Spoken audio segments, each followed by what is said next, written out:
تو یہ بھی ویل للمطففین میں داخل ہے. اور آج یہ بہت ہو رہا ہے, ماں باپ اولاد میں ہو رہا ہے. یہ اولاد اپنے حقوق لینے کی باری آئے گی, اسلام کی لیبل لگائے گی. جب ابا کے حقوق دینے کی باری آئے گی تو پھر کلچر تو آج کل ابا کو مانتا ہی نہیں ہے. کلچر میں تو ابا اور دوست کیا ہے, برابر ہیں. ابا تیز لہجے سے بات کریں تو بیٹے کو غصہ آتا ہے. کلچر تو یہی ہے. اسلام غصہ جاری کرنے کی ابا پہ اجازت, بولو. اب وہ لاشور میں جائے گا نا جب بولو گے کہ نہیں دیتا تو یہ. تو میں جو اصل کہہ رہا تھا نا, میں خواتین کو ایک گزارش ہے میری, مرد کو نا یہ حدیث بار بار نوٹ کرے کہ نبی صلی اللہ علیہ وسلم کی موجودگی میں امی عائشہ نے برتن توڑا. یہ 2 حدیث مرد لوگوں کو میں بیان بھی کرے, اس سے اس کے لاشعور میں یہ چیز چلی جائے گی. جو بد اخلاق آدمی ہے نا, بدتمیز قسم کے, یہ سوچا کرو جب شادی نہیں ہوئی تھی تو کس اسٹائل میں بات کرتا تھا میں, وہ ریکارڈ کر کے رکھا کرو اپنے. میں جب نکاح پڑھاتا ہوں نا, دولہا سے کہتا ہوں قبول ہے تو کہتا ہے قبول ہے. میں کہتا ہوں بھائی اس اسٹائل میں قبول جس اسٹائل میں شادی کے بعد بات کرے گا بیگم سے. سمجھ میں آ رہی ہے بات؟ شادی کے بعد جس اسٹائل میں آپ کا جو لب و لہجہ ہوگا نا, وہ یہ نہیں ہوگا اتنی تمیز سے, گواہوں کو آواز ہی نہیں جا رہی قبولے کی. اسی طرح چیخو جس طرح بعد میں تم نے چیخنا ہے. پھر وہ ذرا زور سے بولتا ہے, پھر بھی اسی اسٹائل میں نہیں بولتا جیسے بعد میں اس نے بولنا ہے آگے جا کے. تو آدمی کو چاہیے یہ 2 حدیثیں یاد کر لے, ہر مرد کو, اور دوستوں میں اس کو بتائے. اس کا بڑا فائدہ ہوتا ہے. ایک حدیث امی عائشہ نے برتن توڑا دوستوں کی موجودگی میں, آپ نے اس کی توجیہ بیان کی کہ غارت امکم, تمہاری ماں کو غیرت آ گئی, اور کوئی غصے کا اظہار نہیں کیا, برتن اٹھا دیا بس. تو یہ جو کہتے ہیں نا رکھ کے, کوئی دوست بیان کر رہا ہوں نا, میں نے تو رکھ کے چماٹ لگایا. اچھا وہ آگے یہ نہیں بتا رہا ہوتا پھر کھائے کتنے میں نے, وہ اسکپ کر رہا ہوتا ہے وہ. تو یہ حدیث آگے بتایا کریں. دوسری وہی دعوت والی, عزت کتنی دے رہے ہیں اپنی زوجہ کو. کتنے لوگ ہیں سعودی عرب میں جاب کر رہے ہیں, امریکہ میں جاب کر رہے ہیں, اللہ نے گنجائش بھی دی ہے, بھائی اپنی بیگم کو ساتھ لے کے جاؤ. وہ کہتے ہیں یار گزارا مشکل ہو جائے گا. سب گزارا تو مشکل ہو جائے گا, لیکن تمہاری شادی اس لیے تھوڑی ہوئی کہ بیگم یہاں رہے تم اس کو کھلاؤ, صرف کھلانے کے لیے تھوڑی ہوئی ہے. زوجہ کا جو مطلب ہے, صاحبہ کہتے ہیں عربی میں, ساتھ رہنے والی. ساتھ رہنے والی, تو ساتھ رہنے والی کیا, جب آپ جاب کرنے کے لیے گئے سعودی عرب یا کہیں گئے, 1 سال کے بعد آپ مہینے میں 1 دفعہ, سال میں 1 دفعہ آ رہے ہو, اور ریٹائرمنٹ پہ اب آپ ہو گئے, 20-25 سال تو بیگم کے بغیر گزر گیا نا. تو یہ صاحبہ کہاں سے ہو گئی؟ صاحبہ کہتے ہیں ساتھ رہنے والی. کوئی بہت ہی غریب ہو بیچارہ نہیں افورڈ کر سکتا, اس کے احکام الگ ہیں, لیکن نارملی ایسا نہیں ہوتا اور نہیں ہونا چاہیے. اللہ کا خوف پیدا کرنا چاہیے. جہاں جا رہے ہو, شریف آدمی ویسے بھی کوشش کرتا ہے کہ بیگم ساتھ ہو, کیونکہ وہ ریموٹ کنٹرول کی طرح آپ پہ نظر رکھتی ہے, لہذا کوشش ہوتی ہے عزت دار لوگوں کی بیگم کو ساتھ لے کے جاؤ. دوسرا یہ حدیث جو میں نے بتائی نا, 2 حدیثیں, یہ اگر آپ آگے نقل کریں گے نا تو اپنے حالات شاید کچھ سیٹنگ پہ آ جائیں. اور خواتین کو پتہ ہے کیا سوچنا چاہیے, عورت کو یہ حدیث بار بار, قرآن کی آیت الرجال قوامون علی النساء, اللہ نے سربراہ کس کو بنایا ہے؟ مرد کو. سر کا تاج کس کو بنایا ہے؟ مرد کو بنایا. آقا کس کو بنایا ہے؟ عورت مرد کی غلام نہیں ہوتی, ماتحت ہوتی ہے. غلام اور ماتحت میں فرق ہے. دیکھو آپ آفس میں ہوتے ہو, آپ کا ایک باس ہوتا ہے, آپ اس باس کے غلام نہیں ہوتے, لیکن کیا ہوتے ہو؟ ماتحت ہو. صدر, وزیر اعظم, ہم ان کے غلام نہیں ہیں, لیکن ماتحت ہیں یا نہیں ہیں؟ ماتحت کی ذمہ کام ہوتا ہے, ایک جو سربراہ ہے اس کو عزت دینا, نمبر 2 اس کی اطاعت کرنا. ہر چیز میں رکاوٹ, ہر چیز میں رکاوٹ. کوئی بات میاں کرے فوراً اس کے. ایک آدمی نے کہا میں نے اپنی بچی کی شادی کرنی تھی, ایک رشتہ آیا, مجھے پتا تھا میں بولوں گا تو بیگم میری مخالفت بولے گی, یہاں نہیں کرنی میں نے. تو کہہ رہے میں نے کسی کو بھیج کے بیگم سے کہلوایا کہ اس کا اچھا رشتہ آیا ہوا ہے, لیکن اس کے تمہارے میاں نہیں مان رہے. تو وہ مان گئی فوراً. یہ سچی مچی کا واقعہ ہے. وہ مان گئی, اور میاں گھننا بن گیا, نہیں یہاں نہیں کرنا, مجھے یہ بالکل پسند نہیں ہے, میں نہیں کر سکتا یہاں پہ. اور یہ ابھی کیا بتاؤں, یہ گیم بھی میں نے ہی سکھایا تھا اس کو. کیا شرمانا آپ سے. یہ طریقہ بھی کس نے سکھایا تھا؟ میاں کو. مجھے ان دونوں کے حالات پتا تھے کہ میاں بیوی میں نا ہمیشہ ایک دوسرے کے 180 ڈگری پہ چل رہے ہوتے ہیں, اس چکر میں بچی کا بیڑا غرق ہو جائے گا. تو اچھا رشتہ آیا, میاں نے کہا یار میری بیگم, میں بولوں گا نا, وہ بولے گی نہیں. وہ کہہ رہی ہے یہ تو بیوقوف آدمی پتہ نہیں کون سا رشتہ اٹھا کے لے آیا. بعض عورتیں یہ بھی سمجھتی ہیں کہ مرد جب گھر میں بچی کی جلدی شادی کرتا ہے تو گویا وہ اپنی جان چھڑانا چاہ رہا ہے. یہ بہت غلط سوچ ہے. بعض دفعہ باپ چاہ رہا ہوتا ہے کہ بچی کا اچھا رشتہ آیا ہے, ابھی کم عمر ہے لیکن کر دو, اچھا رشتہ ہاتھ سے نکل جائے گا. اس میں خواتین یہ لیبل لگا رہی ہوتی ہیں کہ گویا جان چھڑانا چاہ رہے ہیں بیٹی سے. یہ بہت خطرناک تانا ہوتا ہے مرد کے لیے. کوئی مرد اپنی بیٹی سے جان نہیں چھڑانا چاہتا, وہ اس کے مستقبل کے لیے قربانی دے رہا ہوتا ہے. اب اس کے گھر میں بھی ایسا ہی کہ وہ بیگم تانا دے, جب بھی کوئی رشتہ آئے تو بیگم تانا دیتی ہے جان چھڑانا چاہ رہے ہیں. تو میں نے اس کو یہ طریقہ بتایا, میں نے کہا آپ کسی خاتون کو بھیجو اور آپ بولو یہ میں مجھے بالکل قبول نہیں ہے رشتہ, ابھی بچی کی عمر کیا ہے, ایسی باتیں کرو. تو ہو گئی شادی, صحیح ہے نا, اور اللہ کا شکر ہے کامیاب شادی بھی. تو خواتین اگر زبان سے یہ لفظ بار بار بولتی رہیں نا, اب آپ لوگ سب لوگ یہ حربہ استعمال نہ کریں جا کے, ہر ایک کے ایک جیسے حالات نہیں ہوتے کہ بیگم یہاں, بیگم میں دوسری شادی بالکل بھی نہیں کروں گا. پتہ چلا آپ نے کہا کہ اب ایسا ہوگا نا, بیگم کہے گی نہیں تم تو کرو گے, اب آپ نے کہہ دیا نا نہیں کروں گا, وہ کہے گی میں یہی سننا چاہ رہی تھی آپ سے, اور مجھے ویسے بھی یقین ہے کہ آپ بالکل بھی نہیں کریں گے. آپ کہو گے یار ہماری ساری پالیسی کیا ہو گئی, مفتی صاحب نے برباد کر دی. تو ہر جگہ ہر چیز چلنے کی نہیں ہے, لیکن بعض ہوتا ہے بعض گھروں میں ایک دوسرے کے ہمیشہ الٹا چل رہے ہوتے ہیں, ایسی نفرتیں پھیل چکی ہوتی ہیں, بدگمانیاں. تو اس کا پھر طریقہ یہ ہوتا ہے. تو عورت کو چاہیے جیسے مرد کو چاہیے نہیں, یہ دو حدیثیں بیان کرتا رہے, تو عورت کو چاہیے زبان سے نا ایک دفعہ صبح 100 دفعہ تسبیح اور شام کو 100 دفعہ کہ سربراہ گھر کا کون ہے, میاں ہے, یہ میرا میاں میرا سربراہ ہے, میرا آقا ہے, میرے سر کا تاج ہے, مجھے حکم دیا گیا ہے کہ میں اس کو عزت دوں, اس کی رسپیکٹ, اس کو رسپیکٹ دوں, میں عزت دوں, یہ میرا آقا ہے آقا ہے آقا ہے. 100 دفعہ بول لیں, اس سے گھر کا ماحول کیا ہو جائے گا, بہت خاندانی ہو جائے گا. ایسا نہ ہو کہ ایک اپنی ذمہ داری پوری کرے دوسرا تسبیح نہ پڑھے, پھر الٹا ہو جائے گا. یعنی اس نے یہ والی تو پڑھ لی کہ سربراہ سربراہ سربراہ آقا ہے آقا ہے, اور آپ نے اخلاق والی تسبیح نہیں پڑھی, تو جب وہ اور زیادہ پولائٹ ہو جائے گی تو آپ تو اور ظلم ڈھانا شروع کر دو گے اس کے اوپر. پہلے تو وہ ریئیکشن کرتی تھی, اب وہ ریئیکشن بھی نہیں کر رہی, تو اور ظالم بن جاؤ گے آپ. تو اس لیے آپ نے بھی تسبیح پڑھنی ہے اور اس نے بھی پڑھنی ہے, دونوں اپنی ذمہ داری ہوگی تو حساب کتاب چلے گا. اور اگر آپ نے اخلاق والی پڑھنا شروع کر دی, اس نے سربراہ والی نہیں پڑھی, تو آپ تھوڑے دنوں میں کیا بن جاؤ گے, آپ کا روب ختم ہو جائے گا, اور پھر جو ہو رہا ہے وہ ہو جائے گا, جو ہو رہا ہے اس کو بتانے کی ضرورت نہیں ہے. تو خیر میں جلدی سے اپنی بات کو سمیٹوں. قرآن میں جو آتا ہے نا وَيْلٌ لِّلْمُطَفِّفِينَ الَّذِينَ إِذَا اكْتَالُوا عَلَى النَّاسِ يَسْتَوْفُونَ وَإِذَا كَالُوهُمْ أَوْ وَزَنُوهُمْ يُخْسِرُونَ. اپنا حق لینے کی باری آتی ہے پورا حق لیتے ہیں, دینے کی باری آتی ہے تو گڑبڑ کرتے ہیں. لبرل جو سیکولر نام نہاد لبرل لوگ ہیں, ان کا یہی مسئلہ ہے کہ ہم نے کسی کا دل تو نہیں دکھایا نا, ہم نے اگر جوا بھی کھیلا ہے تو بتا کے کھیلا ہے نا, اتنے پیسے تو لگا, اگر یہ چاند آ گیا تو میرے, ہم تو وہ والا جوا بتائیں گے نا جو کراچی میں چل رہا ہے, چھاپ آ گیا تو تیرے. تو اس میں کیا ہے, جب وہ راضی ہے, سود میں کیا ہے جا رہا ہے, 1 لاکھ روپے دے کے اگر اس سے ہم 50,000 اضافی لے رہے ہیں تو وہ راضی ہے نا, اس پہ چوری تھوڑی کر رہے ہیں, کسی کا دل تو نہیں دکھا رہے ہیں. مسلمان اس حیثیت سے نہیں دیکھتا, مسلمان اس حیثیت سے دیکھتا ہے کہ یہ آرڈر کس کا ہے, اللہ کا آرڈر ہے. بھائی اللہ کا جب آرڈر ہے تو آرڈر دینے والے کے احسانات اگر زیادہ ہوں, بہت زیادہ, اور اتنے احسانات کہ قرآن کہہ رہا ہے لو کان البحر مدادا لکلمات ربی لنفد البحر قبل ان تنفد کلمات ربی ولو جئنا بمثلہ مددا. ساری دنیا کے درخت قلم بن جائیں, ساری دنیا کے سمندر سیاہی بن جائیں, اور تم اللہ کے احسانات لکھنا شروع کرو, اللہ کے کلمات لکھنا شروع کرو, سمندروں کی سیاہی خشک ہو جائے گی اور درخت کے قلم گھس گھس کے ختم ہو جائیں گے. اللہ کے جو تم پر احسانات ہیں وہ ختم نہیں ہوں گے, سر کے بال سے لے کے پاؤں کے ناخن تک اتنے احسانات ہیں. جس خدا کے احسانات کے سمندر میں ڈوبے ہوئے ہیں وہ ہمیں آرڈر دے رہا ہے کہ فجر پڑھ لو, آپ کا یار میری آنکھ نہیں کھلتی, وہ آپ کو آرڈر دے رہا ہے ظہر پڑھ لو, وہ یہ تھوڑی کہہ رہا ہے سارے دن بیٹھ کے نمازیں پڑھو, وہ یہ تھوڑی کہہ رہا ہے صبح اٹھنا ہی ہے نا, وہ کہہ رہا ہے جلدی اٹھ جاؤ, انسان کے بچے بن جاؤ, صبح ٹائم پہ جلدی اٹھ جاؤ. میں تھائی لینڈ میں تھا, میں نے 6 بجے دیکھا ساری مارکیٹیں کھلی ہوئی ہیں, میں نے کہا ان کے لیے مارکیٹوں کے لیے پوری قوم کا اٹھنا بہت آسان ہے, اور ہمارے لیے خدا کا حکم سمجھ کے فجر کے لیے اٹھنا مشکل کام ہے.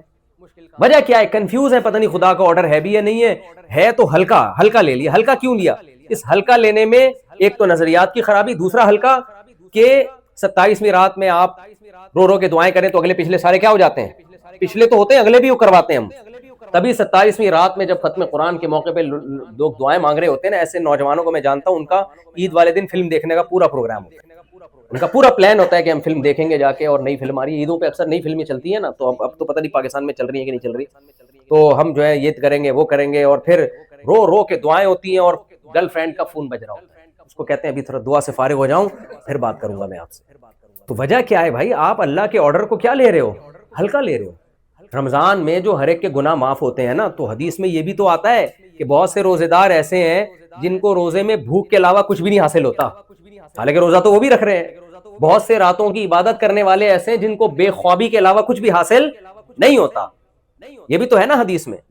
تو جس کے احسانات زیادہ ہوں اس کے آرڈر کی ویلیو خود بخود بولو بڑھ جاتی ہے. اب دیکھو کسی نے آپ پہ بہت سارے احسانات کی, میں ایک مثال دے رہا تھا نا, آپ کسی کو پاکستان سے لے آئے یا انڈیا سے لے آئے اور وہ بیچارہ بے روزگار تھا یہاں امریکہ میں, آپ نے اس کو اسٹیبل کیا وغیرہ وغیرہ وغیرہ, اب آپ اس سے کہہ رہے ہیں یار آج میں تھکا ہوں چائے پلا دے. وہ بہت سے لوگ ایسے ہوتے ہیں, وہ دیکھتا ہی نہیں مڑ کے, پوچھتا ہی نہیں ہے, ایسے گھننے بن جاتے ہیں جیسے پہچانتے ہی نہیں ہو. قرضہ لینے سے پہلے اور لینے کے بعد جو حالت ہوتی ہے وہ حالت ہو جاتی ہے.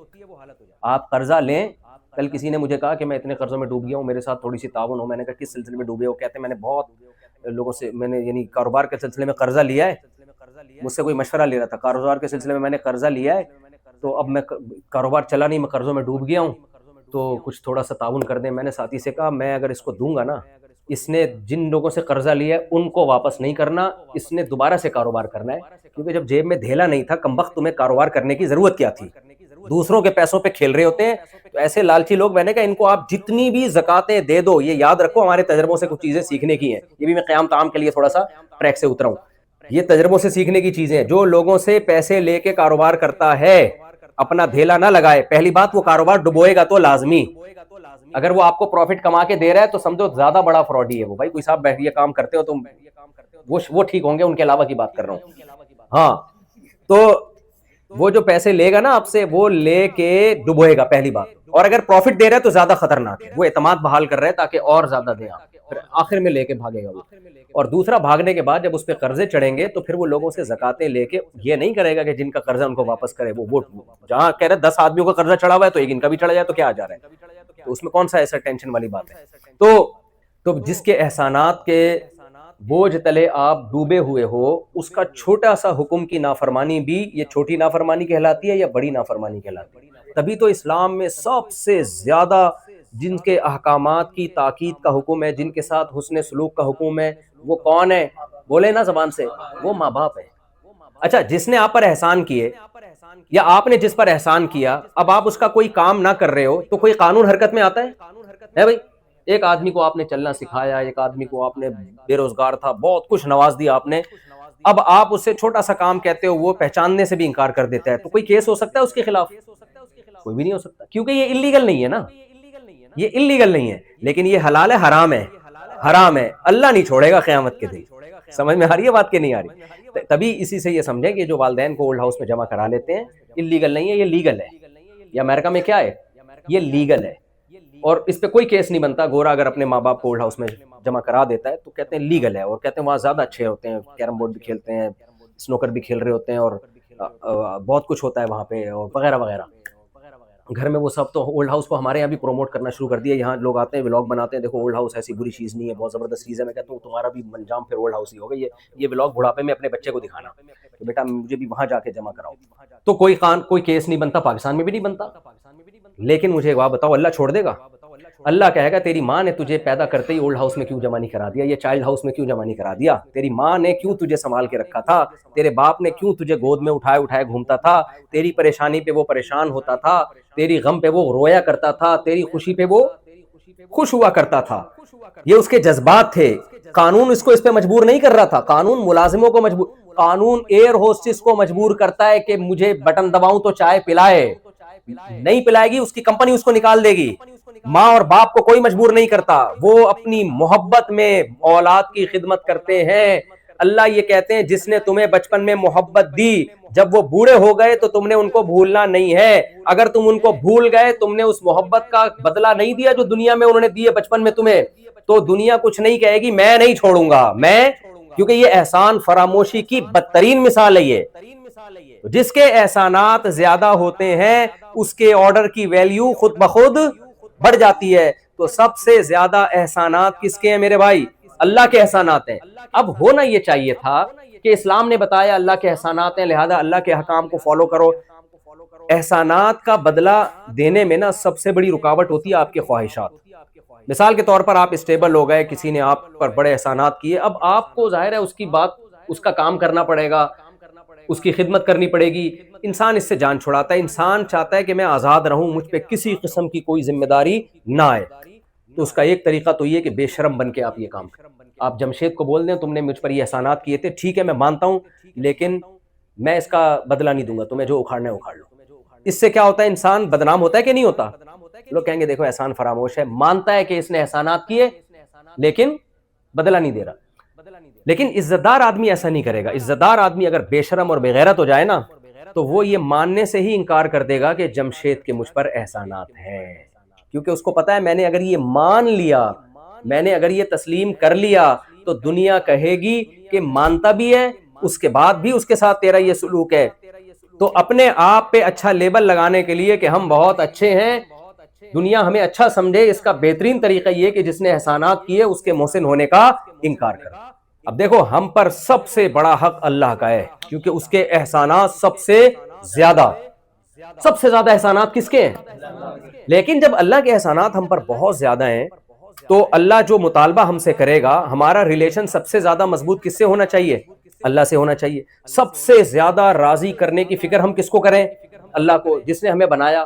ماں باپ سے بھی بڑا حق, کیونکہ ماں باپ کی نعمت بھی تو اللہ نے دی نا. اللہ کہتا ہے خلق من الماء بشرا فجعلہ نسبا وصہرا, اس نے تمہیں ایک پانی سے بنایا, اور جب دنیا میں وہ تمہیں لے کر آیا ایسے پروٹوکول کے ساتھ لے کر آیا ہے کہ ددیال نلیال کا ایک خاندان چپکا دیا تمہارے ساتھ, اور بلوغت کی دہلیز پہ قدم رکھا تو ایک سسرال والا خاندان بھی.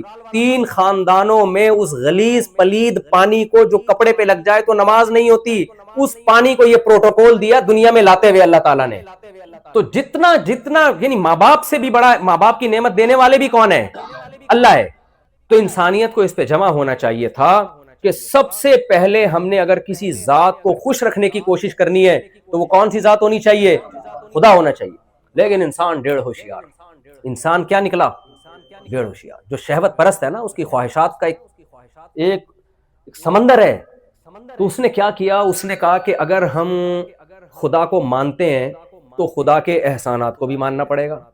اگر ہم مان لیں کہ اس کائنات کو کسی نے بنایا اور انسان کو کسی نے, جملہ مکمل کر لیں نا, کیا جا رہا ہے, انسان کو, جمشید کو چلو بول لو, جمشید کو کسی نے بنایا ہے, انسان کو کسی نے بنایا, یہ آنکھیں کسی نے بنائی. مجھے ایک بات بتاؤ, آپ کو کوئی آئی فون گفٹ کرتا ہے جس میں ایک ڈیجیٹل کیمرہ لگا ہوا ہے, آپ کیسے دل سے دعائیں دیتے ہو, یار لیٹسٹ ورژن آئی فون 17 آ گیا کہ نہیں آیا؟ آپ کہہ سکتے ہو تو مشینیں آ گئی ہیں, تو مشین کا بٹن دبانے کے لیے کوئی چارٹرڈ اکاؤنٹنٹ تھوڑی آئے گا, وہ بھی تو کوئی ملازم ہی رکھا جائے گا نا. بہت دیکھ رہا ہوں میں یوٹیوب پہ نا, آج کل ریلیں آ رہی ہیں, پیسہ کماؤ, پیسہ ہی سب کچھ ہے, ہم تو حرم میں جا کے بھی دعا مانگتے ہیں, پیسہ دے دے بس, پیسہ ہی پیسہ ہی پیسہ ہی. یہ وہ لوگ ہیں جن کے پاس پیسہ آیا اور ان کی کھوپڑی, بول لو نا, خراب آؤٹ ہو گئی, کھوپڑی خراب ہو گئی. ان کو دیکھ کے تو لگتا ہے نہ آئے پیسہ بھائی, ہماری کھوپڑی ایسی خراب نہ ہو جائے. ایسی ترغیب جس سے غریب ڈپریشن میں جانا شروع ہو. آپ کہہ سکتے ہو وہ اپنی نااہلی سے غریب ہے. کچھ لوگ اپنی نااہلی سے ہوتے ہیں, ان کو تو چپیٹ لگاؤ رکھ کے جا, اور وہ ماں باپ پہلے سے لگا رہے ہوتے ہیں, گھر میں پڑا رہتا ہے, اٹھتا نہیں ہے. لیکن بہت سے لوگ دنیا میں ایسے ہیں, رہیں گے ہمیشہ, جو آپ سے زیادہ محنت کریں گے, آپ سے زیادہ ذہین ہوں گے, پھر بھی 2 ٹکے کا پیسہ ان کے پاس نہیں آئے گا. قرآن ایسے ہی تھوڑی بار بار کہہ رہا ہے, یبسط الرزق لمن یشاء, جس کے لیے چاہتا ہوں روزی کے دروازے کھول دیتا ہوں, ویقبض, جس کے لیے چاہتا ہوں رزق کے دروازے بند کر دیتا ہوں. میں نے تو ایسے لوگ بھی دیکھے ہیں کچھ بھی نہیں کر کے بہت کما لیا, لکھ دوپل لگ گیا ان کا. بھائی کچھ بھی نہیں کرتے تھے, ویسے ہی کوئی بزنس ہلکا سا شروع کیا, پتہ نہیں کہاں سے کہاں پہنچ گئے. وہ کہتے ہیں یار ہمیں خود بھی نہیں پتا تھا, اتنا نوٹ چھاپ لیں گے اس میں, ہم اتنا پیسہ آ جائے گا. تو نہ آنے میں دیر لگتی ہے اور نہ جانے میں دیر لگتی ہے. تو یہ اللہ کی دین ہے. تو اصل جو موٹیویشن ہونی چاہیے وہ یہ کہ پلاننگ میں اور محنت میں کمی نہ ہو. بس کوئی بھی کام کرو, محنت اچھی ہو, پلاننگ اچھی ہو, نتیجہ کس کے ہاتھ میں ہے؟ اللہ کے. بس پھر مل جائے ٹھیک ہے. نہیں, 2 گڑبڑیں ہوتی ہیں, یا تو ہماری محنت بہت زیادہ ہوتی ہے, پلاننگ صحیح نہیں ہوتی, اس کا بھی نتیجہ کوئی اچھا نہیں نکلتا, برباد محنت آپ کی.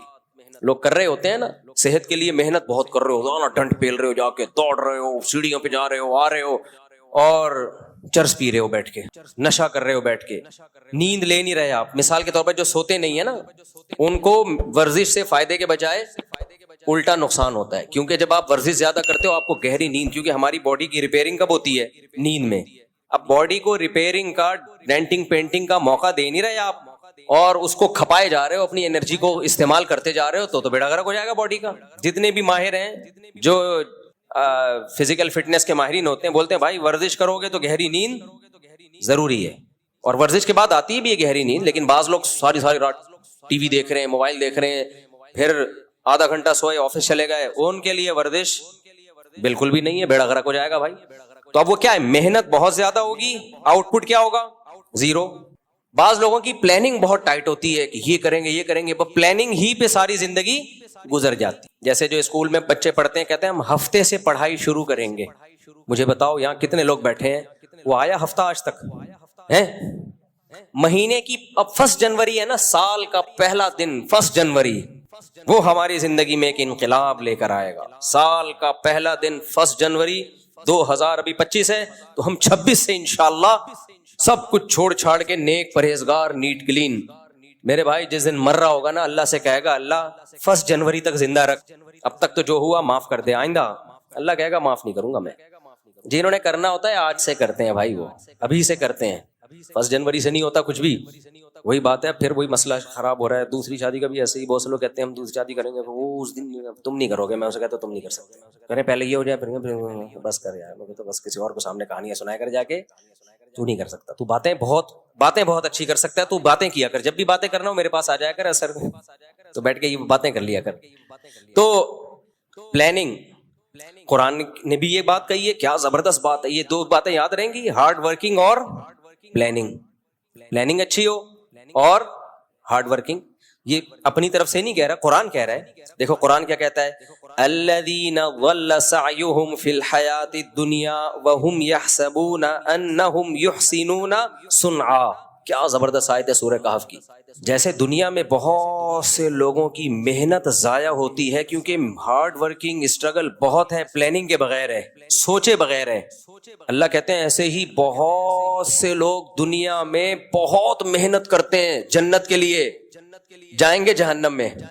الذین ضل سعیہم, یہ وہ لوگ ہیں جن کی کوششیں ضائع ہو جائیں گی. اگر انہوں نے جنت کی کوشش ہی نہ کی ہوتی تو اللہ کہتا کہ یہ کہتا کہ ان کی کوشش ضائع ہوگی. بولو نا آپ لوگ, اللہ کہتا کہ ان کی کوششیں ضائع ہوں گی, کہتا نہ. اس کا مطلب کوشش بہت کی انہوں نے, اور کی بھی کس کے لیے؟ قرآن کہہ رہا ہے یہ کوشش انہوں نے کی